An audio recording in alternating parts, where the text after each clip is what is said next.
우리 목사님 기도 중에 언급하신 것처럼 담임 목사님께서 수영노교회 대학부 집회에 지금 집회를 인도하고 계십니다. 계속해서 좀 기도해 주시면 감사드리겠고요. 오늘 갑자기 금요일에 오셔서 제가 나와서 이렇게 놀라신 분이 계신지 모르겠습니다. 제가 반가우시죠? 반가워야 합니다. 왜 반가운지 이유를 모르시는 분은 너무 관심이 없는 겁니다. 2주간 그 수술과 또 쉼을 통해서 몸을 잘 회복했습니다.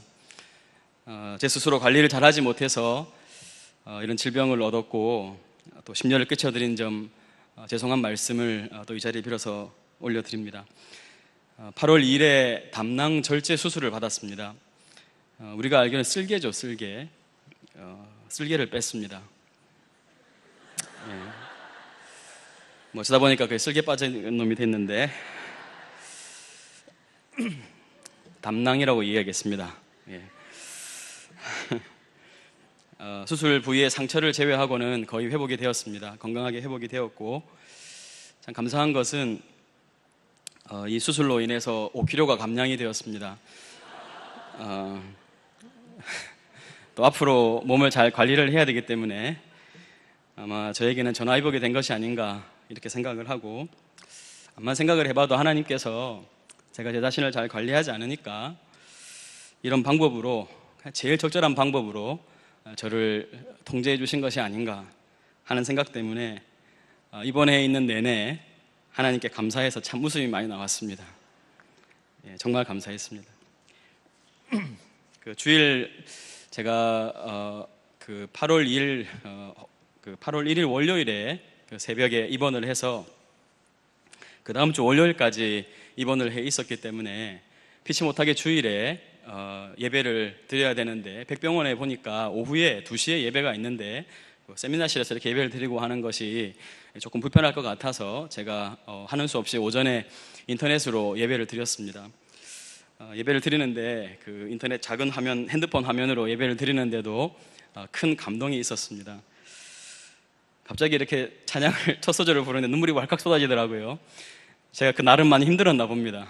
이렇게 그 눈물이 이렇게 왈칵 나는데, 그 순간에 좀 오버랩되는 장면이, 제가 군대 갔을 때 그 첫 주에 교회 갔을 때 그냥 교회에 앉는데 눈물이 줄줄 흐르더라고요.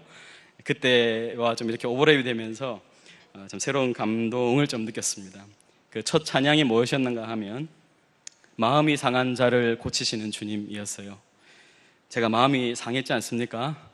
그 쓸개에 염증이 생겨가지고 마음이 상해 있었는데 이렇게 저를 고쳐주신 주님을 기억하면서 나를 위한 찬양이 아닌가, 그런 생각을 하면서 참 감동을 받았습니다. 담임 목사님께서 출타하시고 또 그 8월 중에 안식월이 있으셔서 아마 앞으로 한 4주간 정도 금요 기도회는 아마 우리 부교육자들이 이렇게 돌아가면서 설교를 하게 될 것 같습니다. 그 순서를 정하면서 7월 달에 제가 오늘 이렇게 그 설교를 하기로 미리 정해져 있었는데 그간에 이런 사건 사고들이 저 안에서 일어났습니다. 복귀 시점과 딱 맞게 제가 금요일에 설교를 하게 돼서 오늘은 어떤 설교를 해야 되나 이런 고민을 좀 많이 하다가, 아무래도 여러분들이 목사라는 사람이 그래도 고난의 시간을 겪고 왔는데 그 시간 동안 얻은 깨달음이 뭔가 하는 것에 대한 궁금증이 있을 것 같아서 병상에서의 묵상, 거창하게 그런 이야기를 좀 드리면 어떨까 하고 오늘 말씀을 준비했습니다. 아무래도 좀 개인적인 이야기가 많이 들어갈 것 같아서 여러분에게 양해의 말씀을 좀 먼저 드리고 설교를 좀 시작하고 싶습니다. 아무래도 2016년 8월은 저에게 특별한 시간으로 기억이 될 것 같습니다. 7월 중순경부터 제게 책기가 있었습니다. 그래서 위에 소화가 잘 안 되는가 해서 그 소화제를 평생 먹지 않았는데 제가 자신하는 것은 소화력이었거든요. 근데 소화제를 먹고 이렇게 하면서 특별히 야간에 저를 굉장히 힘들게 했습니다. 잠을 못 자게 하고. 그래서 이게 좀 약을 먹으면 좀 괜찮아져서 그렇게 한 2주간을 시간을 보냈는데 7월 말경에 급성으로 이것이 이제 찾아오게 됐습니다. 특별히 30일 토요일 새벽에 제가 도저히 이렇게 견딜 수가 없어서 그 대구의료원 응급실을 찾았습니다. 수액을 맞으면 좀 진정이 되겠지 싶어서 수액을 맞으니까 좀 나아졌습니다. 그래서 그날을 이렇게 하루 토요일을 견디고 주일에 교회에 왔는데 예배를 이렇게 제가 찬양을 인도해야 되지 않습니까? 찬양을 인도하는데 이렇게 산부 특별히 찬양을 인도하는데 도저히 안 되겠는 겁니다. 그래서 목사님께 양해를 드리고 조퇴를 했습니다. 그래서 두 번째로 응급실을 찾았는데요. 또 수액을 맞으니까 좀 낫더라고요. 뭐 제 증상은 저는 위가 안 좋은 줄 알았으니까 그렇게 말씀을 드리니까 응급실에서는 그냥 거기에 맞는 처방을 해줬던 것 같아요. 그래 이제 좀 수액을 맞고 힘이 좀 생기니까 집이 좀 생각이 나더라고요. 집에 가야 되겠다 싶더라고요. 혼자 있으니까 너무 외롭고 너무 아프고 이래가지고 집에를 가야 되겠다. 마침 저희 누님이 이제 휴가를 얻어서 조카가 또 집에 와 있고 해서 집에 가서 집밥을 먹으면 좀 괜찮지 않을까 해서 집에를 힘을 내서 갔습니다. 갔는데 양배추죽이 좋다 그래요. 그래서 좀 이렇게 어머니 끓여주시는 거 먹고 좀 쉬다가 잠을 청했는데 잘 수가 없는 겁니다. 제가 사실 병원을 웬만해서는 안 가는 사람인데 많이 아프긴 했나 봐요. 병원을 응급실을 막 간 걸 보면. 그 밤에도 응급실을 찾았습니다. 갔더니 지금 응급실에 와서 이렇게 수액을 맞는데도 똑같은 증상이 반복되는 걸 볼 때 대학병원에 가서 검사를 하셔야 되겠다 이렇게 말씀을 해서요. 제일 가까이 있는 해운대 백병원, 인제대학교 백병원에 가서 검사를 했습니다. CT 촬영을 했더니 위에 문제가 아니고 간이 많이 부어있고 또 담낭이 부어있는 이런 상태였다고 했습니다. 급성으로 찾아온 것 같아요. 근데 지금 소견은 담낭이 먼저인 것 같아서 담낭이 상하면 회복이 안 된다고 그럽니다. 그래서 절제를 해야 된다고 그렇게 말씀을 하시더라고요. 그 복강경으로 수술을 했습니다. 세 군데 이렇게 구멍을 내고 그 뭐 이렇게 카메라, 칼, 집게 이렇게 넣어가지고 자르고 빼고 하는 그런 수술을 했습니다. 뭐 간단한 수술이라 생각해서 안 아플 줄 알았는데 아팠습니다. 예, 제 생에 가장 아팠던 4일이 아니었나 그런 생각이 드는데 근데 솔직히 좀 재밌었습니다. 그 수술 같은 거 한번 해보고 싶었는데 제 평생 병원에 신방은 많이 갔지만 입원도 한 번도 안 해봤고 또 이렇게 수술 같은 것도 안 해봐서 제가 이렇게 농담처럼 얘기해서 정말 죄송한데 저는 정말 한번 해보고 싶었어요. 우리 성도님들 입원해 계시고 이렇게 하면 제가 사실 마음으로 잘 공감이 잘 안 되는 거예요. 그래서 병원에 입원도 한번 해보고 수술도 한번 해보고 이러면 참 좋겠다 이런 생각을 했었는데 마침 기회가 제게 온 것입니다. 그래서 이제 이렇게 마취도 해보고요. 전신 마취를 했으니까 숫자 세알리라 이렇게 하나 둘 하는데 그냥 그다음부터 기억이 안 나더라고요. 또 수술 마취 후에 깨어나서 그게 얼마나 아픈지 그 순간이 그런 것도 느껴보고 회복실에 있으면서 그냥 아무 말도 못하고 그냥 이거만 하다가 좀 폐가 좀 돌아와서 이제 회복이 돼서 나오고 뭐 그런 것들 좀 했습니다. 예, 긴장도 됐지만 아주 유익한 시간이었다 이렇게 생각했습니다. 사실 또 수술 이후에 뭐가 제일 힘들었는가 하면 밥 먹는 게 너무 힘들었습니다. 처음에는 담낭을 제거해서 아마 소화액이 안 나와서 그런 건가 했는데 알고 보니까 밥맛이 너무 없는 거예요. 병원 밥이 너무 맛이 없어요. 근데 그 밥을 먹어야 되니까 제 마음으로는 아마 이분들이 최선을 다해서 맛없게 만드는 것 같더라고요. 어떻게 하면 이렇게 맛없게 만들 수 있을까 싶을 만큼 세 숟가락 먹으면 토할 것 같은 거예요. 그래서 뭐 지금 먹어야 될 것 같은데 먹어야 기력이 날 것 같은데 도저히 못 먹겠는 겁니다. 그래서 내 평생 먹는 것이 이렇게 고통스럽다는 것을 처음 느껴보는 그런 시간이었습니다. 지금 제 얘기가 아마 이렇게 큰 병 치료를 했던 분들에게는 한낱 애송이가 아마 얘기하는 그런 이야기처럼 들릴 수도 있겠습니다. 마치 그 해병대 나온 분 앞에서 방위가 내가 얼마나 힘든지 아느냐 뭐 이렇게 얘기하는 것처럼 느껴질 수도 있는데 하지만 그 가운데서 또 하나님 주신 깨달음이 있어서 이렇게 말씀을 드리는 것이니까 양해를 해주시고 귀엽게 봐주시면 좋겠습니다. 아프는 동안 좀 기도를 깊이 하거나 또 묵상을 깊이 하거나 좀 이런 시간들을 많이 가질 수 있을 것이라 기대했는데 그냥 쉬는 것 외에는 할 수가 없었습니다. 집중하기도 어렵고 생각하는 것도 좀 힘들고 좀 그래서 그런 시간을 많이 가지지 못했는데 조금 나아졌을 때 이렇게 식사 후에 복도를 걸으면서 하나님께서 저에게 이 일을 통해서 말씀하시는 건 뭘까? 주님, 제가 깨달아야 할 것은 무엇입니까? 이렇게 많이 질문 드렸습니다. 근데 하나님께서 여러 가지를 생각하게 하셨는데 그 중에서 여러분에게 한두 가지 정도 이렇게 나누고 싶다 싶어요. 제가 이렇게 헤아려 보니까 그 사역을 14년을째 지금 하고 있습니다.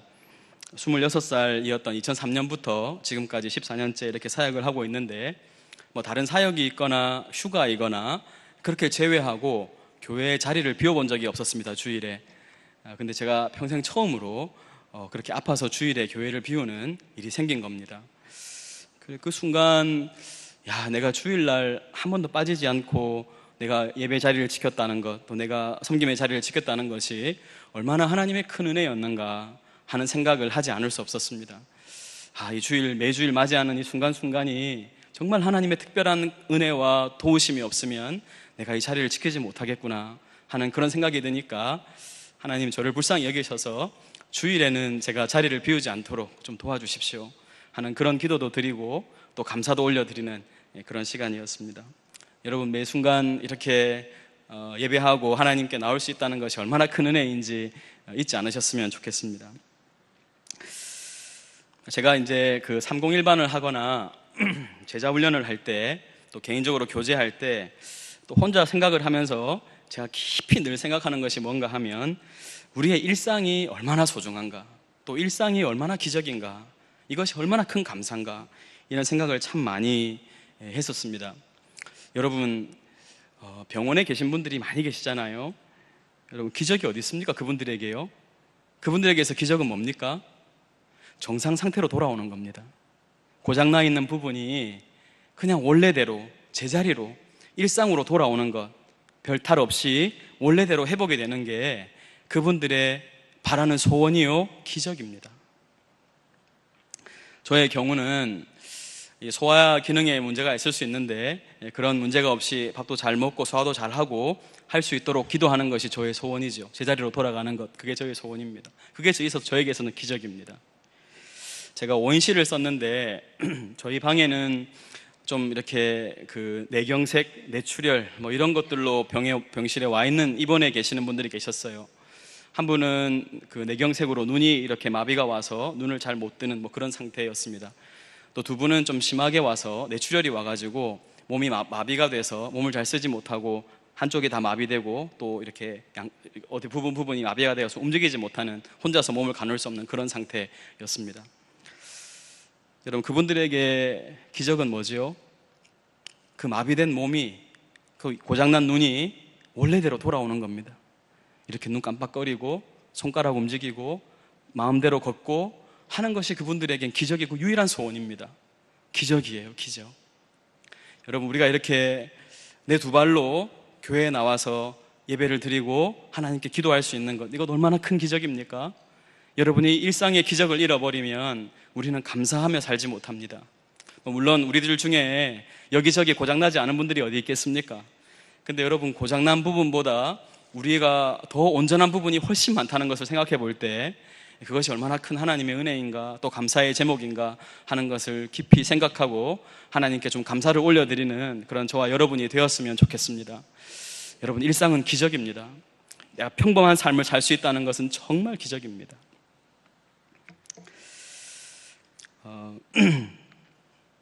여러분, 그래서 고난은 우리 그리스도인들로 하여금 이렇게 감사하게 하는 역설이 있는 것 같습니다. 그래서 정상 상태에서 한번 벗어나는 것도 우리가 참 때로는 우리들에게 필요한 시간이 아닌가 하는 생각도 좀 해보았습니다. 제게 있어서 이 병상에서 가장 큰 깨달음은 무엇이었는가 하면, 제가 이제 그 하는 일이 목회니까 교회에 대해서 생각을 아무래도 많이 하게 되었습니다. 제가 이렇게 계산을 해보니까 제가 이제 39이니까요. 앞으로 제일 길게 하면 한 30년, 또 좀 빨리 은퇴한다면 한 25년 정도의 시간이 남아있는데, 만약에 내가 한 20년쯤 지난 시점에 한국교회는 어떨까, 이런 생각을 참 많이 합니다. 여러분, 20년은 조금 가까울 수 있는데 30년만 해도 여러분 30년이면 지금 10대 아이들이 40대가 될 때입니다. 과연 그때 우리 한국교회 어떨 것 같습니까, 여러분? 저는 참 많이 우려가 되고 걱정이 되는 것이 사실입니다. 지금 교회는 완전히 이렇게 역삼각형의 구조를 띠고 있고 이것은 갈수록 심해질 것이라고 생각이 됩니다. 아마 제가 목회하기까지는 그래도 목회지가 없거나 뭐 어렵거나 이렇진 않을 수도 있을 것 같다 하는 생각은 하지만 제 바로 다음 세대만 되면 아마 이제는 물론 목사들도 많이 없기도 하겠지만 아마 교회도 많이 사라지고 목회 임지도 많이 없지 않겠나 뭐 이런 생각도 좀 하게 되었습니다. 자, 여러분 지금 2016년입니다. 만약에 100년 뒤에 말입니다.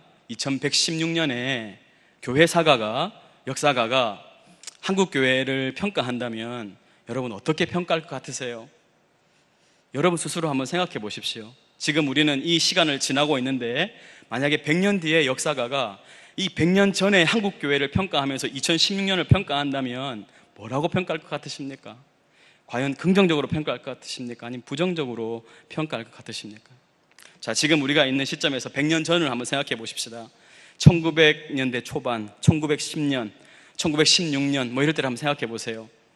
여러분 그때는 어땠습니까? 우리가 알기로 1907년에 평양에 대부흥이 일어나서 우리나라에 하나님께서 폭발적인 은혜를 주셨고 그 다음에 100만 있는 구령운동 이렇게 해서 대대적인 전도 운동이 일어나고 성도들이 쌀 짊어지고 올라와서 한 2주간씩 집회를 하고 낮에는 전도하고 저녁에는 집회하고 하는 그런 일들을 했다는 것 우리가 잘 들어서 알고 있습니다. 하나님께서 막 물 붓듯이 은혜를 부어주셔가지고 선교사님들이 정말 끊임없이 들어오고 이 한국 땅이 정말 외롭고 힘들고 어려운 시기였지만 나라를 빼앗긴 시기였으니까요.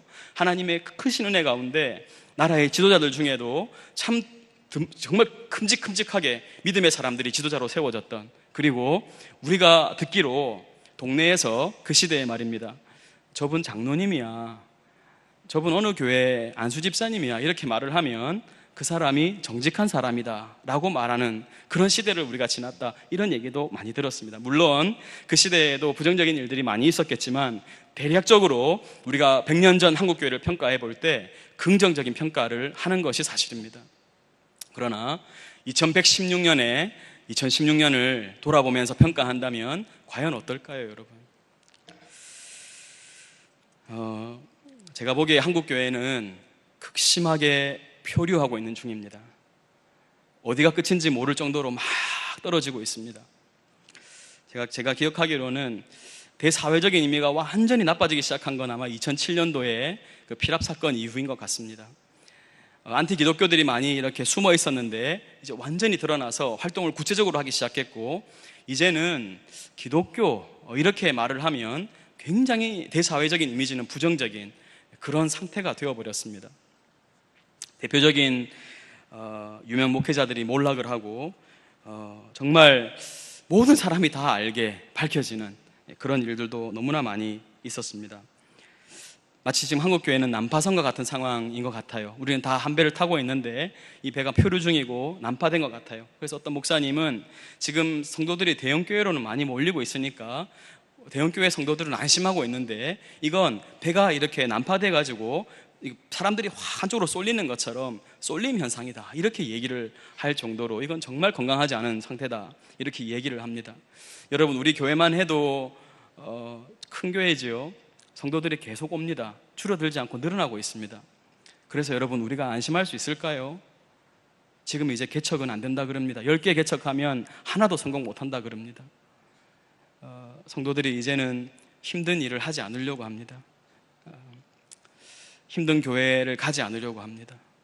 어떤 한 교회는 성도들을 파송해 보겠다고 하지만 구호는 좋지만 실제로 어떻게 가능할지 이것이 구체적인 대안이 없어서 힘들어하고 있는 그런 교회도 알고 있습니다. 정말 어려운 시기입니다. 제가 보기에 세상에서 기독교를 바라볼 때는 욕심꾸러기 집단이라고 생각하는 것 같아요. 부릴 수 있는 욕심은 다 부리면서 죽어서 천국까지 가려고 하는 욕심꾸러기들, 이렇게 생각하는 것 같다는 생각도 종종 해봅니다. 그래서 밖에서 이렇게 청년들하고 같이 있을 때 저보러 목사라고 부르지 마라 그럽니다. 웃지 못할 일이죠. 우픈 일이죠. 선생님이라고 불러라. 목사라고 하지 마라. 어떤 분은 목사하고 무당하고 뭐가 다른지 모른다고 이렇게 얘기를 하더라고요.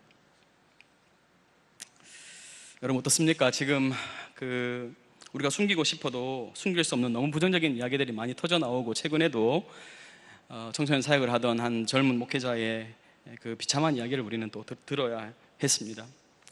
여러분, 이런 것들이요, 드러내는 하나님의 역사일까요? 아니면 사탄의 역사일까요? 저는 사실 잘 모르겠습니다.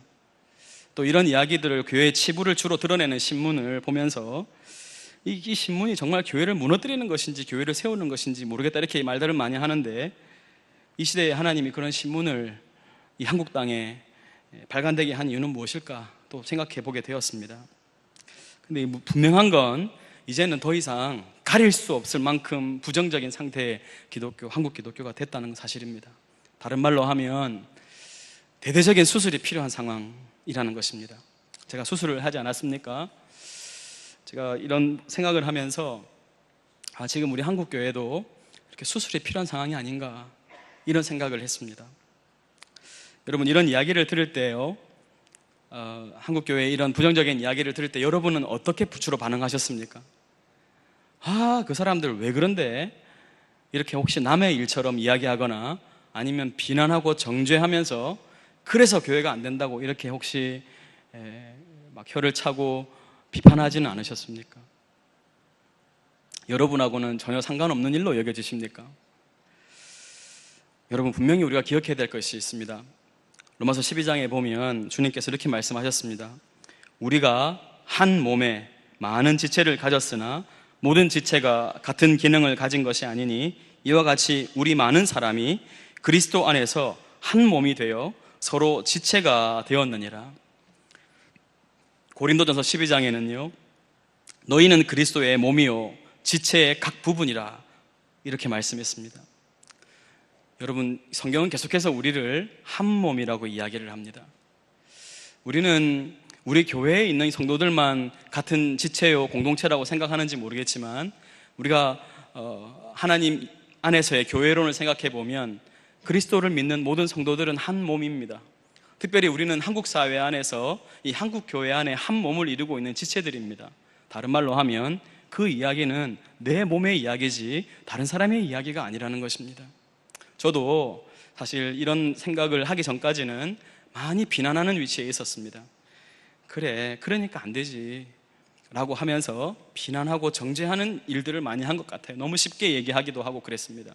근데 그게 내 몸의 일이라 생각하니까 이건 정말 심각하다 하는 생각이 들었어요. 여러분, 주님께서 그렇게 말씀하셨죠. 너희는 즐거워하는 자들과 함께 즐거워하고 우는 자들과 함께 울라, 그렇게 얘기했습니다.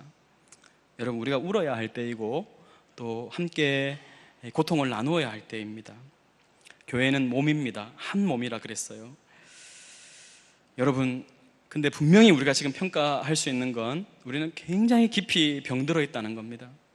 수술을 하지 않으면 안 될 정도로 깊이 병들어 있어요.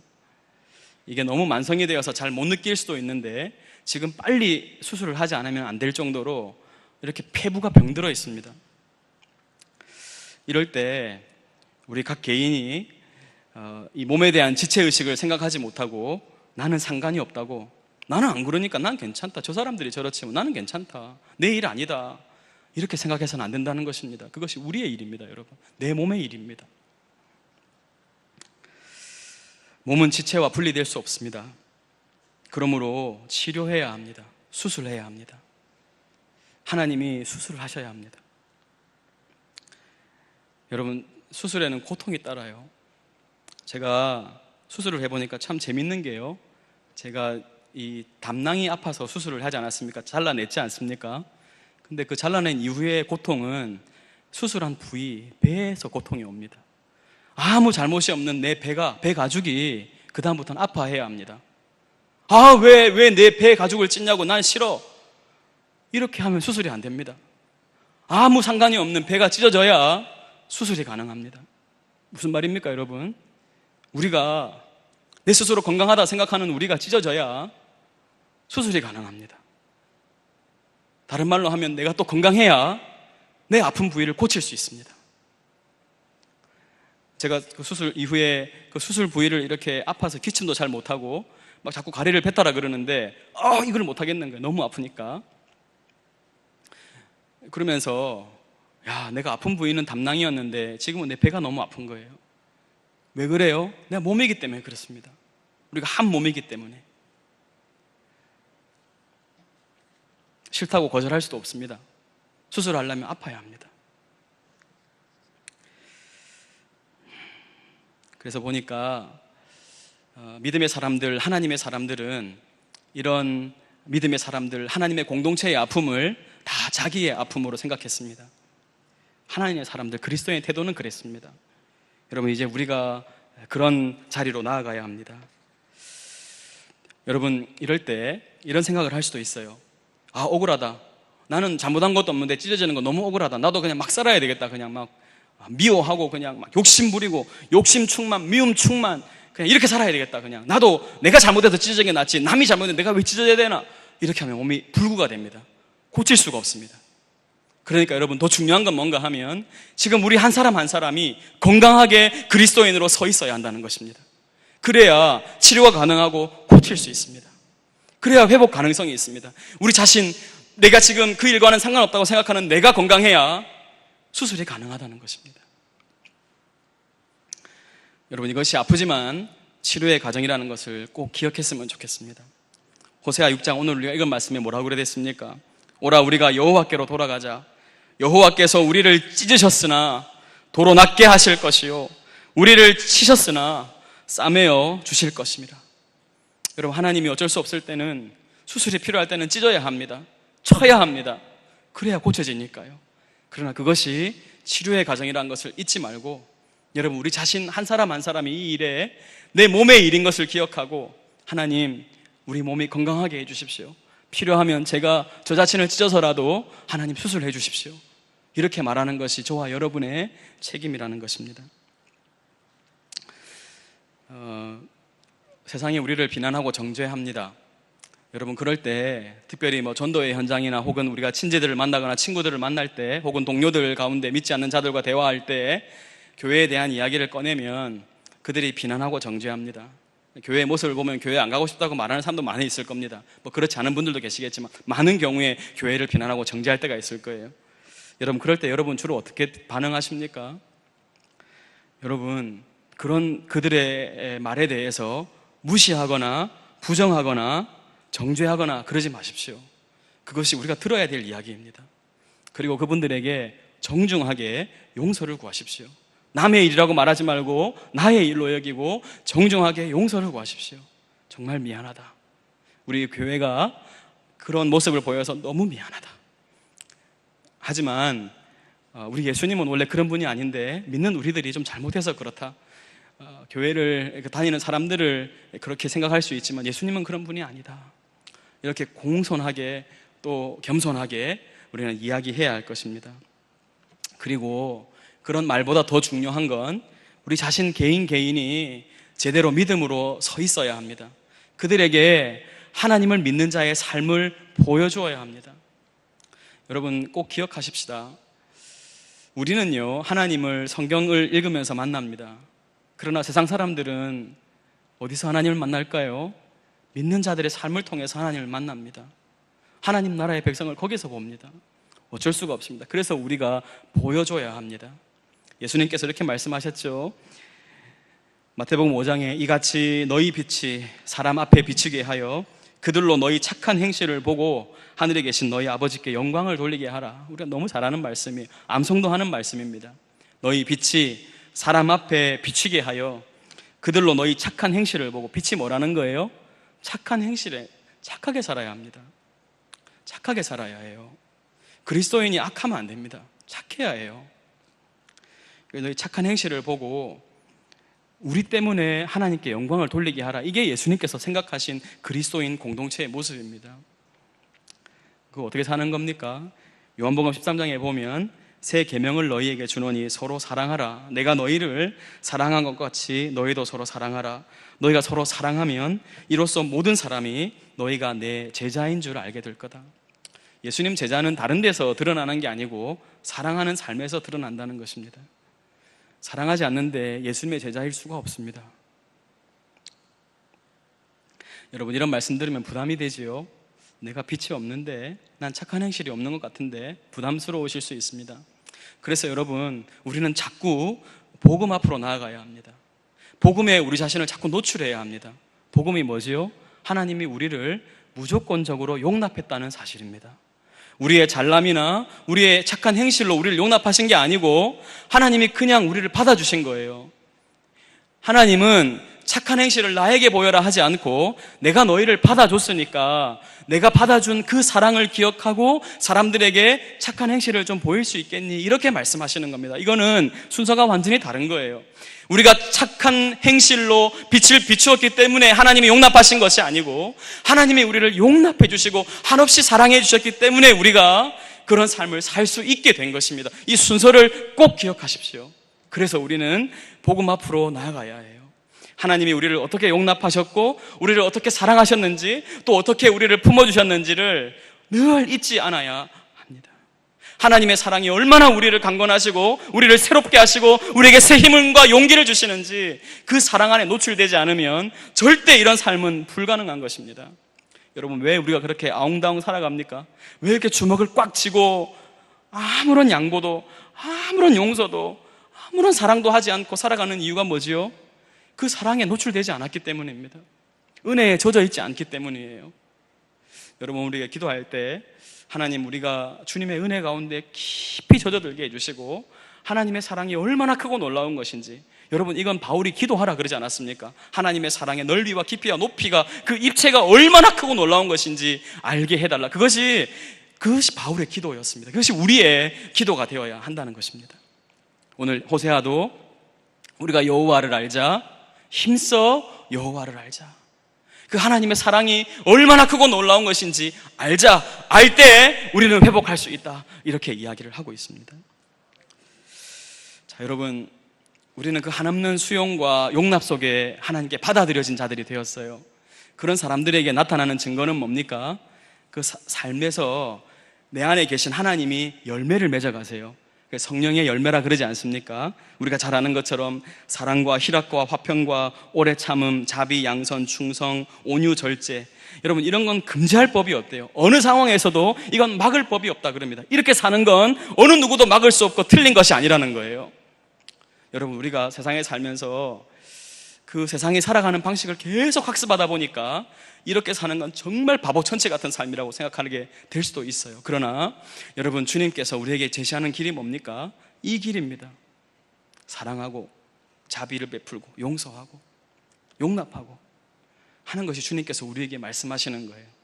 자, 여러분, 복음 안에서 이 하나님의 사랑을 누리는 사람들은 어떤 사람을 삽니까? 여러분, 제가 정말 바라는 공동체는 다른 것보다 서로를 좀 수용하고 서로를 좀 용납하고 덜 비판적이고 덜 정죄하고 더 사랑하고 더 품어주고 더 용서해주고 더 안아주고 믿어주고 밀어주고 세워주고 일으켜주는 그런 공동체가 우리가 바라고 소원하는 공동체 아닙니까, 여러분? 왜 이렇게 한국교회 우리 성도들이 비판적이 됐습니까? 왜 이렇게 정죄를 많이 합니까? 무슨 그렇게 잘못을 많이 했습니까? 서로 왜 이렇게 헐뜯습니까? 서로 죽이지 못해서 왜 이렇게 안달입니까? 어쩌다 우리가 이렇게 됐습니까? 하나님의 사랑을 그렇게 깊이 경험한 사람들이 어떻게 그렇게 살 수가 있습니까? 여러분, 우리의 말로 이해합시다. 미워하지 맙시다. 용서해 줍시다. 양보합시다. 덜 정죄합시다. 덜 비판합시다. 믿어줍시다. 품어줍시다. 기뻐합시다. 이해합시다. 손해봅시다. 여러분, 이런 것이 오늘 우리가 말하는 성령의 열매들이에요. 오늘 우리가 읽었던 본문의 이야기를 하나만 좀 드렸으면 좋겠습니다. 여러분, 6장에 4절을 한번 보십시오. 4절 우리 같이 한 번만 좀 읽어보십시다. 4절입니다. 에브라임아, 내가 내게 어떻게 하랴?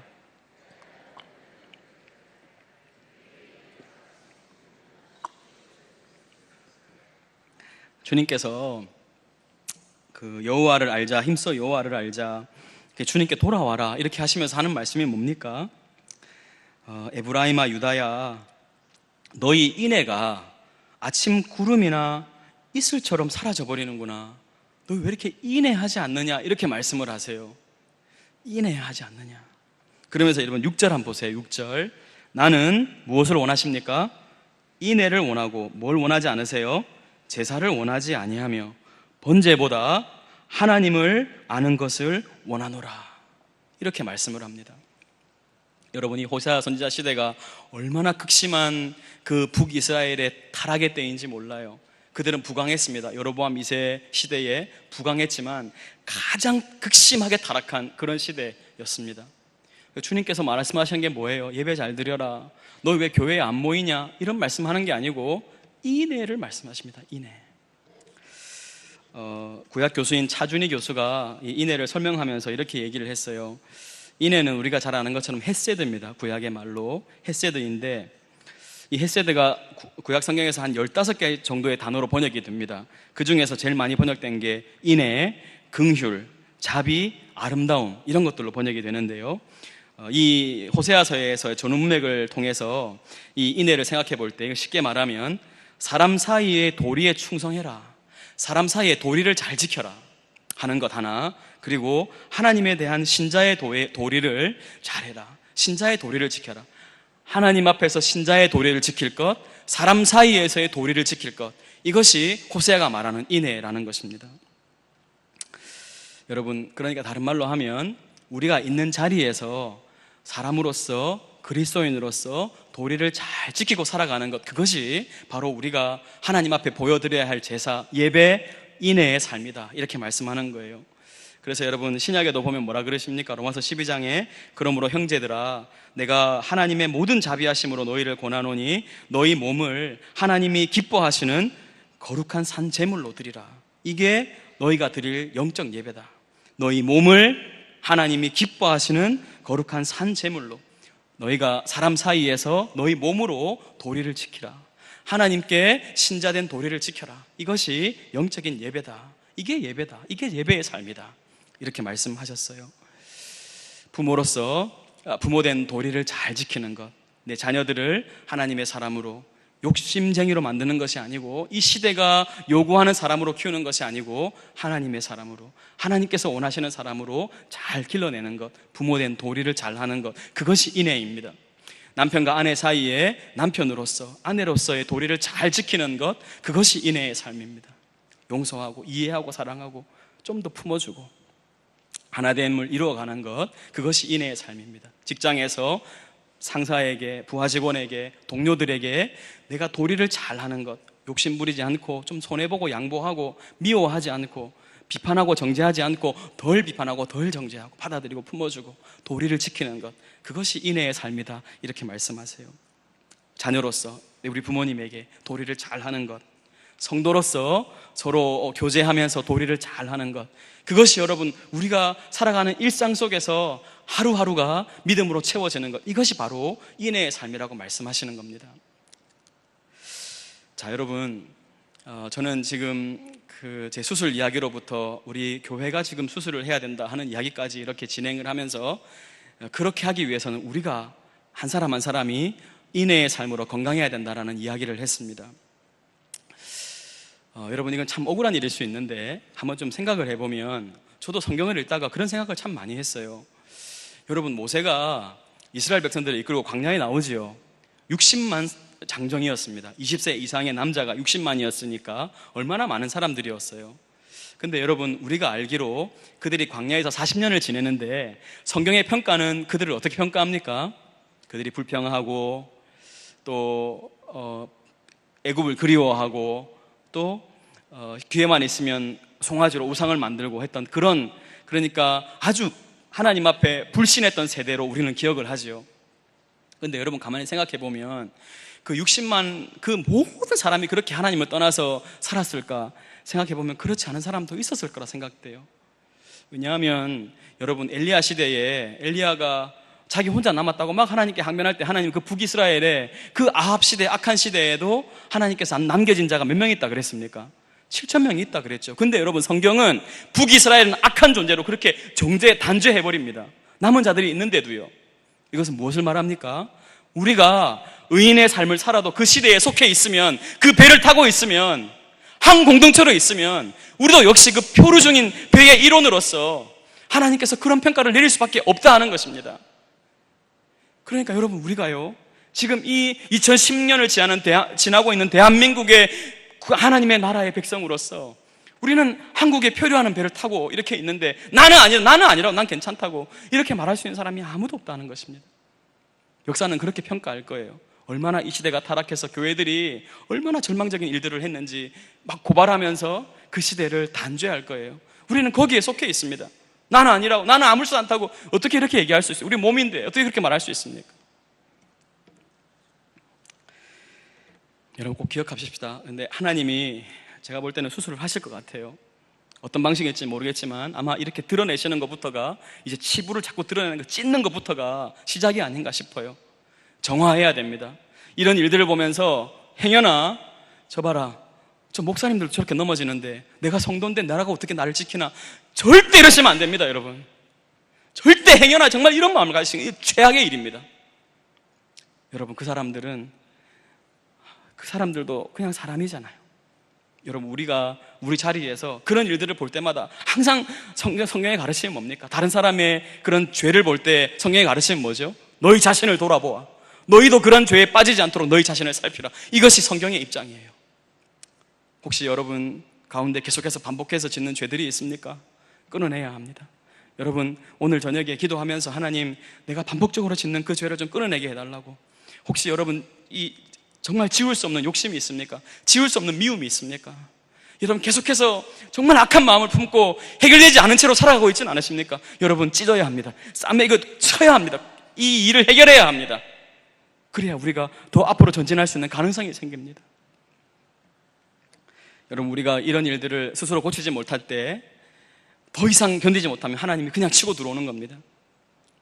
그래도 여러분, 눈물의 선지자 예레미야가 그 무너진 예루살렘을 보면서, 완전히 다 포로되고 잡혀가고 완전히 성은 함락되고 끝나버린 예루살렘을 보면서 눈물을 흘리면서 애가를 불렀지만, 그때 중요한 말을 합니다. 예레미야 애가 3장 33절에 주께서 인생으로 고생하게 하시며 근심하게 하심이 본심이 아니라는 거예요. 우리 하나님 마음은 변하지 않습니다. 우리를 망하게 하는 것이 하나님의 뜻이 아니고 우리를 살려내는 것이 하나님의 뜻입니다. 우리를 살려내는 것이 하나님의 뜻입니다. 여러분, 고난과 아픔의 현장 가운데 있을 때 하나님 날 버리셨나? 난 망했나? 이렇게 생각하는 게 아니고, 하나님이 이 일을 통해서 우리를 고쳐주시겠구나, 하나님이 이 일을 통해서 우리를 회복시켜 주시겠구나 하는 믿음이 우리 안에서 일어나야 합니다. 그런 소망이 우리 안에서 계속해서 샘솟아야 합니다. 그러할 때, 그 하나님의 본심을 붙잡고 이해할 때 한국교회는 나아질 가능성으로 나아가기 시작할 것입니다. 저는 오늘 마지막을 믿음의 선조들의 기도로 좀 마무리하고 싶어요. 여러분, 우리가 잘 아는 것처럼 그 극심한 위기의 순간에 하나님 앞에 기도했던 믿음의 사람들은 하나같이 자신의 그 백성들, 자기 공동체의 잘못을 자신은 잘못하지 않았음에도 불구하고 나의 죄라고 늘 인식을 했습니다. 여러분, 느헤미야가 얼마나 훌륭한 믿음의 사람이었습니까? 그러나 그가 기도할 때 이렇게 기도합니다. 내가 이 말을 듣고 예루살렘이 무너졌다는 이야기를 듣고 앉아서 울고 수일 동안 슬퍼하며 하늘의 하나님 앞에 금식하며 기도하여 이르되, 하늘의 하나님 여호와 크고 두려우신 하나님이여, 주를 사랑하고 주의 계명을 지키는 자에게 언약을 지키시며 긍휼을 베푸시는 주여 간구하나이다. 이제 종이 주의 종들인 이스라엘 자손을 위하여 주야로 기도하오며 우리 이스라엘 자손이 주께 범죄한 죄들을 자복하오니, 그들이 범죄했는데 제가 자복한다고 말하는 거예요. 주는 귀를 기울이시며 눈을 여시사 종의 기도를 들어주옵소서. 나와 내 아버지의 집이 범죄하여 주를 향하여 크게 악을 행하여 주께서 주의 종 모세에게 명령하신 계명과 율례와 규례를 지키지 아니하였나이다. 주여 구하오니 귀를 기울이사 종의 기도와 주의 이름을 경외하기를 기뻐하는 종들의 기도를 들으시고 오늘 종이 형통하여 이 사람 앞에서 은혜를 입게 하옵소서. 이 백성의 고통이, 이 백성의 죄가 자신의 죄라고 고백하는 이 느헤미야의 기도를 기억하십시다. 다니엘은 어떻게 기도했습니까? 다니엘같이 훌륭한 사람이 있었습니까? 그도 이렇게 기도합니다. 다니엘서 9장에 보면 내가 금식하며 베옷을 입고 죄를 덮어쓰고 주 하나님께 기도하며 간구하기를 결심하고 내 하나님 여호와께 기도하며 자복하여 이르기를 크시고 두려워할 주 하나님, 주를 사랑하고 주의 계명을 지키는 자를 위하여 언약을 지키시고 그에게 인자를 베푸시는 이시여, 우리는 이미 범죄하여, 우리는이라고 말합니다. 우리는 이미 범죄하여 패역하며 행악하며 반역하여 주의 법도와 규례를 떠났사오며 우리가 또 주의 종 선지자들이 주의 이름으로 우리의 왕들과 우리의 고관과 조상들과 온 국민에게 말씀한 것을 듣지 않았습니다. 그러하온즉 우리 하나님이여, 지금 주의 종의 기도와 간구를 들으시고 주를 위하여 주의 얼굴빛을 주의 황폐한 성소에 비추시옵소서. 나의 하나님이여, 귀를 기울여 들으시며 눈을 떠서 우리의 황폐한 상황과 주의 이름으로 일컫는 성을 보옵소서. 우리가 주 앞에 간구하옵는 것은 우리의 공의를 의지하여 하는 것이 아니요 주의 큰 긍휼을 의지하여 함이니이다. 주여 들으소서, 주여 용서하소서, 주여 귀를 기울이시고 행하소서, 지체하지 마옵소서. 나의 하나님이여, 주 자신을 위하여 하시옵소서. 이는 주의 성과 주의 백성이 주의 이름으로 일컫는 바 됨이니이다. 여러분, 이렇게 기도했던 믿음의 사람들의 기도를 기억하면서 우리가 이제 오늘 이 시간에 기도할 때 여러분, 우리 자신 안에 갇힌 기도에서 벗어나서 이 한국 땅을 위해서, 이 한국 교회를 위해서 이것이 나의 죄라고, 하나님 이 죄가, 이 한국 교회의 아픔이 내 아픔입니다. 하나님 필요하면 수술을 하십시오. 제 배를 내어드리겠습니다. 하나님 저를 찢고 수술을 하십시오. 고쳐주십시오. 회복시켜 주십시오. 낫게 해주십시오. 하나님, 그리고 주님을 향한 소망을 잃지 않게 해주십시오.